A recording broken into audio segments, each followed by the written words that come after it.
This is Chapter 4 of Emily's Runaway Imagination. Grandpa and the Tin Lizzie. Grandpa's mind had been made up. He was going to buy an automobile.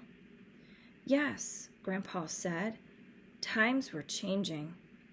Horse and buggy days were at an end. He wanted to keep up with the times, and so he was going to buy a Ford. A Model T Ford. Emily thought this was terribly exciting. Grandpa keeping up with the times in a new automobile. She had always thought Grandpa was pretty old-fashioned, even if he did not wear a beard. Why, he still called electricity juice. "Switch off the light," he would say. "We don't want to waste the juice." But now Grandpa was going to change his ways, and Emily was going to be closely related to an automobile. When the boys and girls at school bragged about their family's automobiles, Emily had always said proudly, "We don't have an automobile. We have a tractor." It seemed as if everyone had a different opinion about Grandpa's buying an automobile. Grandma could not see why he wanted such a contraption. My land, a person could walk any place he wanted to go in Pitchfork, and when was he going to find time to drive, with the store open until all hours? Mama said she did hope he wouldn't do anything reckless at his age. Daddy just laughed and said, "Let him have his fun." Grandpa's customers joshed him, which means joked around with him, about his plans to buy an automobile. Every morning, the old men who came in to sit around the store while they waited for Uncle Avery to sort the morning mail asked, "Well, Will, have you bought that Tin Lizzie yet?" Emily was on pins and needles for fear Grandpa might change his mind about keeping up with the times. But at last the great day came. Mama and Emily went uptown to help Grandma mind the store, while Grandpa took the new auto stage to McMinnville to buy the Model T Ford. Emily practiced trying to shake open a paper bag with a flourish and a snap, the way Grandpa did, so that people would look at her with admiration and say, "The way that girl snaps paper bags." While she tried and tried, Grandma fussed and worried and declared it was foolishness for Grandpa to drive back from McMinnville in that contraption when he had never driven before. Late in the afternoon, Mama kept going out on the porch and peering down Main Street in the direction of McMinnville. Emily could not see what they were worried about. What was there to driving an automobile besides starting, stopping, and in a pinch, backing up? Old George A. Barbie had explained it all to Grandpa before he left that morning. There was nothing to it, except sometimes on a steep hill it was necessary to turn around and back up the hill so the gasoline could run down into the engine. "Mercy!" Grandma would exclaim, going out to peer down Main Street. "I hope he hasn't hit a cow the way old George A. did that time." It was Emily, tired of trying to shake open paper bags, who went out to sit on the front steps and saw Grandpa driving down the road as nice as you please. "He's coming!" she shouted. "He's coming!" Mama, Grandma, and all the customers rushed out to the sidewalk to watch Grandpa's arrival. There he came, down the road and across the bridge and up Main Street, beaming and triumphant. He drew up in front of his store. "Whoa!" he cried as he stopped his new automobile. "William, you made it!" exclaimed Grandma in relief. "Of course I made it," answered Grandpa, climbing over the door on the driver's side, which was not made to be opened. Everyone clustered around to inspect and admire Grandpa's new black touring car. Old George A. Barbie was there to open the hood and inspect the engine. Old George A., as everyone in Pitchfork called him, was the town's authority on Fords, because he was the first to own one. Emily was a little disappointed because the Ford did not have a vase for flowers on the dashboard, but it did have a number of features that made up for it. The little brass radiator ornament, and the red, white, and blue cans for extra water, gas, and oil that were mounted on the running board. Because Emily was related to the car, she felt free to climb into the front seat and bounce up and down on the black leather cushion. "Come along, Emily," said Mama. "It's time to go home and fix supper." "Mama," protested Emily, "I want to go for a ride." "Not today," said Mama firmly. "Come along." "I'll drive you home," offered Grandpa. "No, thank you," answered Mama. "There are too many customers for Mother to handle alone." "Come along, Emily." Bitterly disappointed, Emily climbed out of the car. "But, Mama," protested Emily as they turned off the cement sidewalk onto the boardwalk, "I've been waiting all day to ride in Grandpa's Model T." "Now, Emily," said Mama firmly, "you are not to set foot in that automobile for a good long time. I just don't trust your grandfather's driving." "Mama," wailed Emily. And so, as the days went by, Emily's mother made up excuses to keep Emily out of her grandfather's automobile, and Emily watched wistfully as he rattled around town, keeping up with the times. Grandpa was not the only person keeping up with the times. The Ladies' Civic Club had found space for a library in a corner of the commercial club room upstairs over the Pitchfork State Bank. 2 ladies loaned old china closets with glass doors that could be locked to be used for bookshelves. Mama was appointed librarian. Now all they needed was books. Mama wrote a letter which was published on the front page of the Pitchfork Report. She asked anyone who had a book to give to the library to leave it in a box in Grandpa's store. She also asked anyone about to subscribe to the Country Gentleman at $1 a year to telephone her. If the library could get 5 subscriptions, it would receive 5 new books absolutely free. 75 books loaned by the state library would arrive any day now.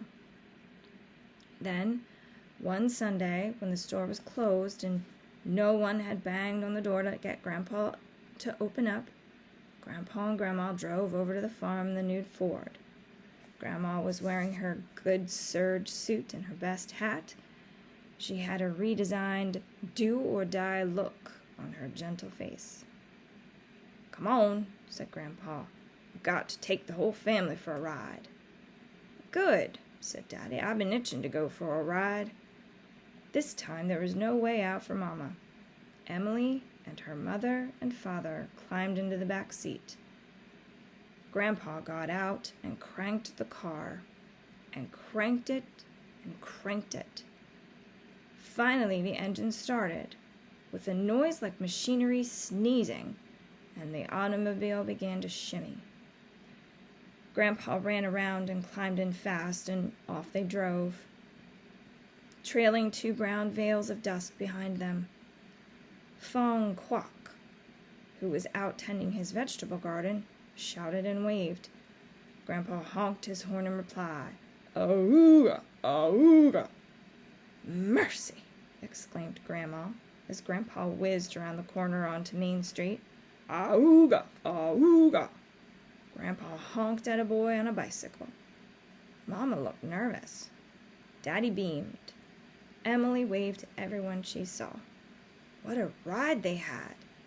Down Main Street, past the school, down an unpaved road trailing dust and scattering chickens, up Depot Road, around to Main Street, back up to the road to the farm. They had not even had a single accident.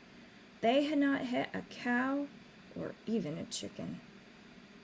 "Say, Emily," said Grandpa, before Grandma drove off, "how would you like to drive out to the old Skinner place with me in the morning?"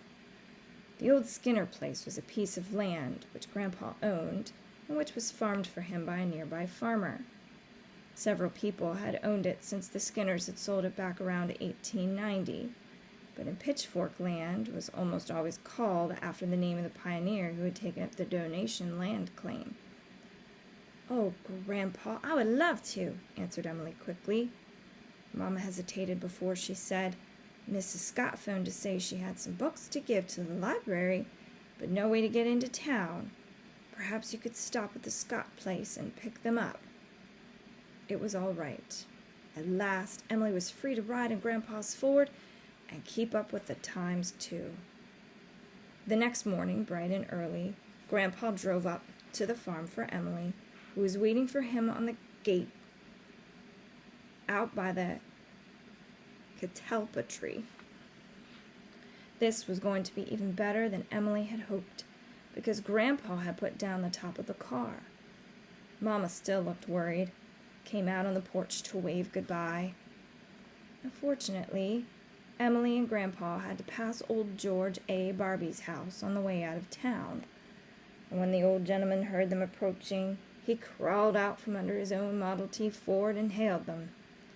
Naturally, Grandpa had to stop, although he did not turn off the engine. Old George A. came over and leaned against Grandpa's automobile. Emily could see he had settled down for a good long talk about the insides of Fords. Emily squirmed around on the leather seat while the two old men discussed such tiresome things as spindle joint anti-rattlers, slipping clutches, low bands that might burn out, the advantages of a Rextel axle. It seemed to her that the chugging motor was as eager to be off as she was. Finally, Emily simply could not stand it. "Grandpa," she said urgently above the noise of the engine, "don't you think we'd better go?" "Yes, Emily, I expect we'd better," agreed Grandpa. "Thanks for the advice, George A." At last they were on their way. It was a beautiful day for a drive in the country in an automobile with the top down. The fields were green, the sky was blue with whipped cream clouds, wild roses and Queen Anne's lace bloomed along the fences. Blackbirds glistened in the sun. If Grandpa's automobile had not been making so much noise, they could have heard the meadowlarks. The road was good and bumpy, and Emily enjoyed every bump they hit. "Can you go faster, Grandpa?" she asked. Grandpa pulled down the gas lever on the steering wheel. The Ford leaped ahead. Emily jounced and bounced around on the leather seat, but she managed to look at the needle at the speedometer which Grandpa had installed. "Grandpa!" she shrieked. "We're going 25 miles an hour!" The joy and the wonder of it, tearing along at 25 miles an hour. They stopped under the old maple in front of the Scott place, while Mrs. Scott ran out with her books for the library. Emily was much disappointed, although she was careful not to let Mrs. Scott, a tired, wispy little woman, know it. There were only 3 books, all of them very old, with yellowed paper and fine print. Kenilworth, and 2 books of sermons. No Black Beauty. Emily thanked her. It was nice of her to give her books, the only books she had. Farther out in the country, the wagon road to the old Skinner place wound through several farms, and at each farm Grandpa had to stop and climb out over the door. He opened the gate, climbed back into his Ford, drove through, got out, closed the gate, climbed back in, and drove on to the next gate. The first section of the road led them through a barnyard, where Grandpa had to swerve to avoid some chickens and a calf. Finally, they reached the old Skinner place. How quiet it was with the engine of Grandpa's car turned off. Grandpa climbed out to examine his alfalfa crop, while Emily picked a bouquet of wild columbine growing along the fence to take home to Mama. "Come on, Emily," Grandpa called at last. "Time to go. I don't like to leave your grandmother alone with the store all morning." Emily started to climb up on the running board with her bouquet of columbine when she heard a sound. At first she thought it was a tractor, Then she realized it was not. It was an airplane. "Look, Grandpa," she cried, pointing. "An airplane.